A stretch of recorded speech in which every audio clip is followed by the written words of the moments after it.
1920년대 중국 공산주의자들은 미국이나 유럽의 초라하기 짝이 없는 공산당원들과는 달리 합법적이고 자유로운 그들만의 행동 반경을 가지고 있었습니다. 그 이유는 그들이 집권 국민당 정부 내에서 실질적인 내부 경쟁 세력이었기 때문이었죠. 이에 중국 통일을 꿈꾸고 자신의 제국을 건설하려는 장제스는 이렇듯 통제 안 되는 굴러온 돌들을 반드시 추출해야 한다는 생각을 가지게 되었고 이를 수행할 준비를 하기 시작합니다. 1924년 제1차 국공합작이 이루어지기 전 중국 공산당은 당원이 200명도 채 안 되는 군소정당이었습니다. 그러나 국공합작 이후 공산당은 국민당원 명의로 활동을 하게 되면서 자신들의 발언권을 확장시켜 나갔고 이런 과정 때문에 국민당의 정체성은 점차 흔들리기 시작했습니다. 이에 반감을 품은 국민당의 골수 우파 세력들은 국공합작을 끝내고 하루속히 공산당원들을 추방해버려야 한다고 주장하기 시작했고 곧이어 노선투쟁에 돌입하기 시작했죠. 그러나 순호의 반대로 그가 살아있는 한 이런 반발은 현실화될 수가 없었습니다. 그러다 1925년 3월 순원이 사망합니다. 하지만 이미 광저우의 국민당 본부는 공산당이 과반수를 차지해버린 상황이었기에 오히려 공산당원들이 국민당원들을 당에서 제명하기로 결정해버리는 등 그야말로 웃지 못할 사태가 벌어지고 말았죠. 이에 국민당 우파의 불만은 크게 달해버리고 말았고 드디어 국민혁명군을 장악하고 있던 장제스가 전면에 나서게 됩니다. 그리고 그는 전편에서 언급한 대로 상하이에서 쿠데타를 일으켜 공산당원들과 좌익노동자, 좌익농민조직들을 무력으로 섬멸해버리죠. 이로써 공산당은 상하이를 위시한 각 도시에 갖고 있던 세력을 거의 상실해버렸고 전체 당원의 80% 이상이 지방군벌과 사회에 무참하게 살해되거나 투옥돼버립니다. 이렇게 제1차 국공합작은 끝나버리고 말았던 것이죠. 이후 공산당은 천도시의 지휘 아래 난창에서 폭동을 일으키는 등 노동자들의 힘을 빌려 소비에트를 재건하려 했습니다. 그러나 장제스의 국민혁명군에게 번번이 진압당하고 맙니다. 그러자 공산당도 투쟁 전략을 바꾸게 되죠.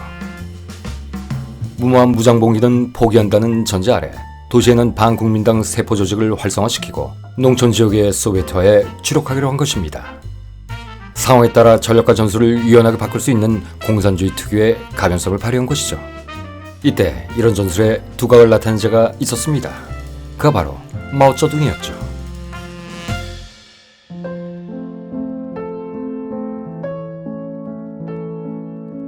마오쩌둥, 게릴라 부대 지도자로 시작해 국공내전을 승리로 이끌고 중국 대륙을 손에 넣은 중화인민공화국의 창건자, 자신 신봉하는 이념을 위해서 또는 권력 유지를 위해서 서슴없이 인간을 도구로 사용하고 어떠한 인명 손실도 아랑곳하지 않았던 20세기판 진시황, 그리고 대중의 심리를 정확히 읽어내는 탁월한 감각과 대중을 압도하는 카리스마, 여기에 뛰어난 문장력으로 수많은 추종자들을 양성시켜 평생 동안, 아니 지금까지도 권력을 부여잡고 있는 자. 근데 중국의 첫 번째 황제, 그는 지금까지도 모든 위안화에 자신의 초상화를 그려넣게 하였고 베이징에 있는 천안문 광장에도 자신의 거대한 초상화를 걸게 했습니다. 그는 뛰어난 정치력의 소유자였습니다. 설사 자신에게 불리한 문제가 발생해도 자신의 정적에게 그 책임을 덮어씌우고 새로운 어젠다의 모멘텀으로 국면을 새롭게 전환시켜버리는 그야말로 선동정치에 관한 천부적인 재능을 가지고 있었죠. 이는 그의 작품이었던 대약진운동과 문화혁명의 실패로 정치적 위기에 빠졌을 때도 사태를 역이용해 직전보다 더 강력해진 권력을 창출, 중국을 자신만의 제국으로 통치했던 사례를 보면 잘 알 수 있습니다. 그는 전문적으로 군사교육을 받은 적은 없었지만 오랜 세월 게릴라 지도자로 지낸 때문인지 군대의 수직적 사고방식을 가지게 되었고 여기에 고집스러운 자신의 성격까지 더해지자 그나마 없었던 융통성은 완전히 사라져버리고 편집증에 가까운 독선만 남아버린 절대군주가 됐습니다. 그의 폭정은 문화혁명 때 철정에 이르게 됩니다. 결국 대약진운동과 문화혁명으로 사망한 숫자만 6천만 명에 이르게 되죠. 상황이 이렇게 되자 최측근이었던 류사오치와 저우란 라이마저도 이런 두려움 때문에 끽소리도 못하고 그에게 복종할 수밖에 없었습니다. 그러다 보니 그는 역대 어느 중국 황제보다도 더한 전지전능한 자가 되어버렸고 본인이 저지른 대약진운동과 문화혁명의 실패로 심각한 부작용이 발생했을 때도 이는 자신의 판단 오류가 아니고 그저 정책 집행자의 무능한 대처 때문이라고 믿었다고 합니다. 그야말로 아무도 못 말리는 자기 자아에 대한 확증 편향적인 인간이 되어버린 것이죠. 그런데 전쟁에 관한 그의 사고는 더욱 위험했습니다. 1957년 11월 러시아 혁명 40주년을 기념하기 위해 그가 모스크바를 방문했을 때 소련은 이 행사에 맞춰 세계 최초의 ICBM 스푸트니크 1호를 막 성공시킨 상황이었습니다. 이때 그는 이 사실에 고무되어 이렇게 얘기했다고 하죠. 재래전이든 핵전쟁이든 전쟁이 발발하면 중국에서 3억 명 이상의 인명손실이 있을지도 모른다. 그런데 그런들 어떻단 말인가. 세월은 지나갈 것이고 우리 중국은 이전보다 더 많은 아기를 낳으면 될 것이다 라고 말입니다. 이에 독재국가의 상징 소련의 서기장 니키타 후르쇼프마저도 세계대전으로 절반 이상이 죽고 나머지 절반만 살아남아도 괜찮다고 말한 자가 있는데 그는 미친 자이다 라며 혀를 내둘렀다고 하죠. 여기서 말하는 그는 물론 마오쩌둥이었습니다. 이처럼 전쟁에 관해서 또 인민의 죽음에 관해서 단 한 방울의 눈물도 전쟁이라는 무시무시한 재앙에 대해선 단 1초의 주저함도 없었던 전쟁 광신자였습니다. 그러다 보니 한국전쟁 참전 시에도 100만 명쯤 조선에 가서 전사한들 그것이 중국을 위한 것이라면 그것은 없던 일과 다를 바가 없다 라고 말했다고 하죠. 그러면 이렇게 그의 사고에 관한 특징을 얘기한 김에 그의 군사이론에 대해서도 한번 짚어보겠습니다. 마오쩌둥의 군사이론은 중국의 고대 병법과 클라우제비치의 근대적 전쟁론을 결합한 독특한 것이었습니다. 그것은 일단 자신의 영역이 뒤질 때에는 숨죽이고 있다가 점진적으로 주변을 장악하고 중심을 포위, 고립시킨 후 적의 영역이 감소하고 자신의 영역이 우월해졌다고 판단했을 때 압도적인 병력을 집중시켜 적을 몰살시킨다는 이론이었습니다. 여기에 마오쩌둥 특유의 게릴라 전술은 필수불가결한 존재였죠. 그런데 그의 이런 모든 군사 이론은 그가 젊은 시절 즐겨 읽었다는 소설 삼국지연의에서 차용됐다고 합니다. 이로 인해 군대의 기계화보다는 보병의 과감한 기동력과 수적 우위를 중시할 수밖에 없었고 그러다 보니 무기를 구입할 여력이 없어서였기도 했겠지만 현대적 무기보다는 인간의 의지와 각성을 더욱 강조할 수밖에 없게 됐죠. 그리고 여기에도 그의 인명경시 사상이 고스란히 녹아 있었습니다. 어쨌든 마오쩌둥은 이런 자신의 군사교류로 장제스의 국민당을 쓸어버리고 중국 대륙을 장악했으며 한국전쟁에서도 세계 최강 미국과 대등하게 싸웠던 것입니다. 그렇다면 그의 정치적 사상도 한번 짚어보죠. 그는 마르크스주의보다도 중국의 전통사상에 훨씬 더 영향을 받았다고 알려져 있습니다. 특히 고대 중국 철학에 강한 영향을 받았다고 하는데 이는 중국의 철학 교과서에 반드시 마오쩌둥의 실천 이론이 비교 등장하는 것만 봐도 알 수 있습니다. 물론 이런 조치는 중국 공산당의 교조적인 역사인식 때문이겠죠. 하지만 마오쩌둥의 독창적인 혁명 이론만은 그 누구도 부정할 수 없을 것입니다. 1920, 30년대 중국은 러시아보다도 훨씬 뒤처져 있던 농국가였습니다. 이로 인해 중국 내 도시화는 미미했었고 이에 따라 노동자 수도 매우 적었었죠. 그러다 보니 소련식 사회주의 혁명을 그대로 적용한 것은 무리였습니다. 실제로 제1차 국공합작이 붕괴된 후 소련 유학생 출신들이 소련식 전략을 그대로 차용했다가 자멸해 버리기도 했으니까요. 그런데 마오쩌둥은 소련의 혁명 이론 대신 중국 고유의 농민 반란의 역사에 주목했었죠. 중국 역대 왕조의 흥망은 농민운동에 의해 좌우됐습니다. 마오쩌둥은 이 점을 핵심 포인트로 정확히 본 것이죠. 다시 말해 과거와 같이 농민을 혁명의 주체로 삼았던 것입니다. 이렇게 마오쩌둥은 도시에서의 봉기 대신 자신의 친화력을 적극 활용할 수 있는 농촌에서부터 세력을 넓혀 도시를 포위하는 전법을 사용했던 것입니다. 그리고 이런 전략은 중국 같은 정근대적 사회에서 최적의 효과를 발휘했고 결국 중국을 공산화의 길로 인도했죠. 나아가 마오쩌둥의 혁명 이론은 세계대전 후 제3세계 국가의 여러 혁명가들이 신봉하는 바이블이 됐습니다. 그럼에도 대약진 운동으로 자신의 혁명 기반이었던 농촌을 문화혁명으로 자신의 사상적 기반이었던 전통을 파괴시킨 것을 보면 이건 역시 아이러니라고 해야 할까요? 아니면 권력을 유지하기 위해선 자기 부정 따윈 아무렇지도 않게 행하는 그의 이중적 성향을 곱씹어봐야 할까요? 마오쩌둥, 그는 그야말로 인류사 최고의 미스테리한 인물임에는 틀림없는 것 같습니다.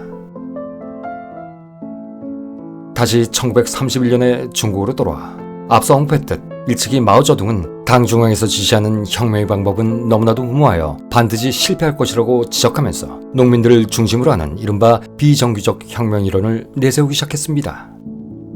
그는 당 중앙이 몰아붙이던 단순하기 짝이 없는 연속 혁명론 또는 무장 봉기론 등은 아무리 시도해봤자 이런 식은 절대로 성공할 수 없다고 봤던 것이죠. 그런 반면 그의 전략과 전술은 매우 탁월한 것이었습니다. 마치 현재의 우크라이나 전쟁처럼 말이죠. 군 핵심부에서 내려오는 융통성 없고 경직된, 거기에다 느려 터진 작전 명령에 의해 졸전을 거듭하는 러시아군에 비해 현장 지휘관의 직권에 따라 상황에 맞춰 효율적으로 작전을 수행하는 우크라이나 군의 가성비 좋은 전술이 전세를 뒤집은 것처럼 말입니다. 어쨌든 이런 결과로 마오쩌둥의 소비에터 지역은 날이 갈수록 확장돼 갔습니다. 이에 마오쩌둥의 이른바 장시성 소비에트는 중국의 중앙소비에트로 지칭되기에 이르렀고, 급기야 1931년 11월에는 꾸준한 세력 확장으로 각지의 해방군을 모두 합쳐 인구가 무려 1000만 명 이상으로 늘어나게 되죠. 그리고 결국 장시성 루이진 지역에서 정부주석 마오쩌둥, 부주석 장거타오, 군사위원회 주석 주도로 정부위원을 구성하여 중화소비에트 공화국을 선포해버립니다. 이에 국민당 정부는 깜짝 놀랍니다. 그들은 일찍이 이들에 대한 군사적인 공격을 감행하고 있었으나 홍군, 즉 공산군을 단순히 비적대로 얕잡아보고 지방군을 중심으로 보잘것없는 공세만을 펼쳤기에 토벌은커녕 그들로 하여금 당당히 새로운 정부까지 출범시키게 했으니 말입니다. 이에 장제스도 병력을 늘리고 자신이 직접 지휘를 하는 등 공세의 강도를 높이기 시작했습니다. 하지만 저널아이가 지휘하는 스파이들의 탁월한 정보 수집, 지방군의 무능과 태업, 농촌을 확고히 장악한 홍군의 게릴라 전술로 인해 거의 효과를 보지 못했죠. 더구나 일부 효과를 본 공세마저도 만주사변, 제1차 상하이사변, 여러 사변 등의 외부 침공으로 인해 모두 무의로 돌아가고 말았습니다.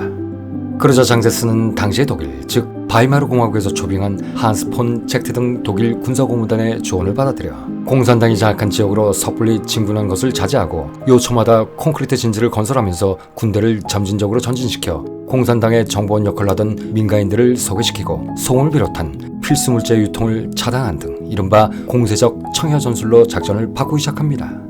여기에 대해 장제스와 대립관계에 있었던 광동파벌과 광서파벌까지 토벌에 참가하죠. 이때부터 홍군은 거듭 참패하기 시작합니다. 그에 따라 각지에 있는 해방구도 점점 줄어들기 시작하죠. 급기야 임시수도였던 루이지마저 함락될 위험에 빠지게 되자 결국 마오쩌둥이 이끌던 홍군은 1934년 10월 17일 근거지였던 중국 동남부의 장시성을 떠나 중국 서북부의 산시성으로 이동하는 무려 2만 5천 리에 달하는 적진 돌파작전에 들어갑니다. 이것이 바로 1년여에 걸쳐 행해진 중국 공산당의 전설 대장정입니다. 이때 홍군은 약 9,600km에 달하는 엄청난 거리를 도보와 우마로만 이동했는데, 그러다 보니 10만에 육박했던 출발 인원 중 살아남아 산시성에 도착한 인원은 겨우 6천여 명에 불과했습니다. 그마저도 처음부터 끝까지 행군을 완주한 인원수는 3,000명 미만이었죠. 그나마 장정도 중 계속해서 병력을 보충했기 때문에 장정을 마무리할 때 6,000명 규모의 병력을 유지할 수 있었던 것입니다. 대장정은 중국 공산혁명의 이야기에서 그야말로 독보적인 가치를 부여받고 있습니다. 물론 이것은 중국 공산당의 일방적인 장밋빛 선전, 즉 프로파간다에 불과할 수도 있습니다. 그 이유는 대장정은 전술적으로 볼 때 작전 수행 도중 병력의 90%를 잃어버린 그야말로 형편없기 짝이 없는 기나긴 도주의 과정일 뿐이기 때문입니다. 앞서 말했듯이 대장정에서 생존한 홍군의 수가 10만 명 중 고작 3천여 명에 지나지 않았다는 것이 이 사실을 증명해 주니까 말이죠. 결론적으로 이는 탈출하는 과정에서 역량이 극도로 소진된 홍군이 대장정이 끝난 후로는 반경고사하고 방어할 여력할 수 없는 존재로 전락했다는 것을 의미했습니다. 국민당군의 간단한 공격만으로도 괴멸될 수 있는 상태였던 것이죠. 또한 천신만고 끝에 피신한 중국 서북 지역도 중국 본토에서 가장 척박하고 인구 밀도 역시 제일 낮은 곳으로 도저히 장기적으로 혁명을 도모할 만한 곳도 아니었기 때문입니다. 당시 홍군 내부에서조차도 외몽골이나 신장으로 이동해 소련의 지원을 받아야 한다는 말이 나올 정도였으니까요. 그저 시한 사건으로 토벌 직전의 상황에서 기사회생했을 뿐이었던 것이죠. 그럼에도 전략적인 관점에서, 아니 정신적인 관점에서 대장정은 중국 공산당의 승리이긴 했습니다.